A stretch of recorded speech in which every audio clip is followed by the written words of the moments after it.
let's talk for a minute about this administration's attitude toward women.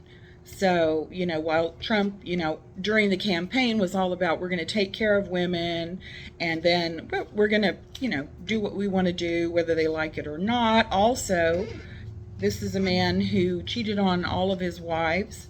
This is a man who was found liable for the sexual assault of E. Jean Carroll. The man who said, when you're a star, you can do anything, you can grab him by the P word. He's, photographed many times with Jeffrey Epstein, which really seems to be, the Epstein files seem to be the only thing that's really secure and under strict wraps right now as far as national security goes. Those things are locked down. He had Conor McGregor at the White House, who was also found liable of assaulting a woman with such violence the paramedics said they had never seen anything like it before. She required surgery after the assault. She tried to go criminally against him, and according to her, it was a lot of pushback because of his fame in Ireland, and they didn't want, according to her, that's why it wasn't criminally prosecuted. She later came back and did a civil lawsuit in which he was found liable. And MAGA influencers, the Tate brothers, they were in custody in Romania. They were accused of rape, human trafficking, money laundering. So they were freed pre-trial, awaiting trial, I guess bond, whatever that's like. But they had a travel ban, so they had that, the administration had that lifted and brought them back.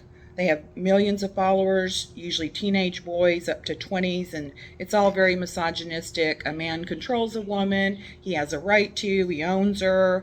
There's talk about, when he can grab the woman by the hair and show her fist and put his fist in her face, and these things are all kind of stuff that the Tate brothers were known for, just basically ruling over women.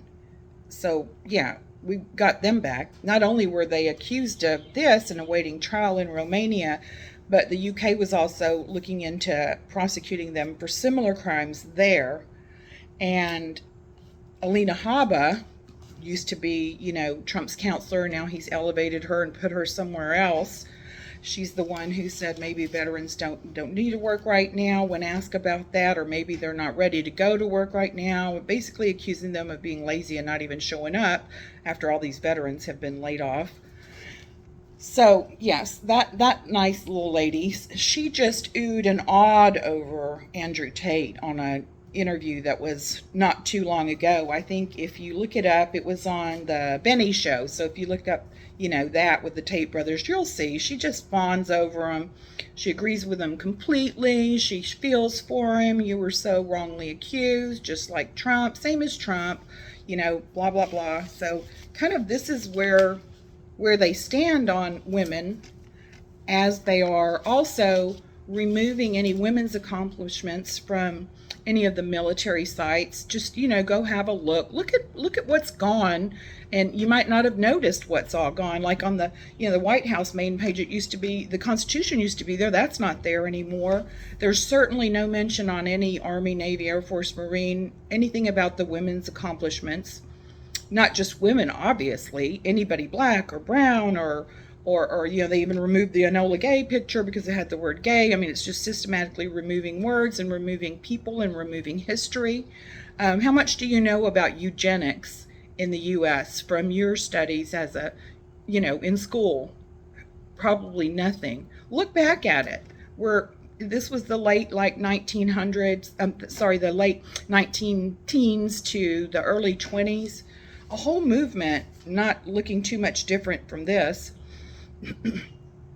And while they have just talked about immigrants committing all these crimes against women, like you hear the White House press secretary constantly and really politicizing what happened to Laken Riley, which is so rare and should have been, it was horrible, and definitely things have to be done about that kind of case. But just putting those things at the forefront to make people really think that it is this scary and it is this threat to women, while at the same time, if you look at actual statistics, the women who lose their lives to men, it's 60% of the time that is by a partner, a husband, or a family member.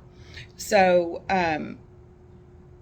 undocumented immigrants, on the other hand, are 62. This is according to a USA Today article, 62% less likely to commit a crime like the M word or than are American citizens, native-born American citizens. And trans people, why are we even 1% of the population? And they're just like, they are taking over the whole country. 1% of the entire population just trying to live their lives. They're not coming after anybody. They had a video that people were upset about of, reading to children. Well, if you have a problem with that, you can handle that there at your library or wherever it's going on. That doesn't mean you can't go in and deal with that. This doesn't need to be brought to the forefront like this is some kind of a problem. We have a lot of problems. Trans people are not one of them. And so anyway, this is kind of where we are today and things that you need to be aware about, because women are also being erased. Our voting rights are being, it's made more difficult for unmarried women, not unmarried, recently married women. If you just need to register, you're going to have to jump through some hoops. Make sure you're registered and you have everything together. And that's it for now. I'll see you next time.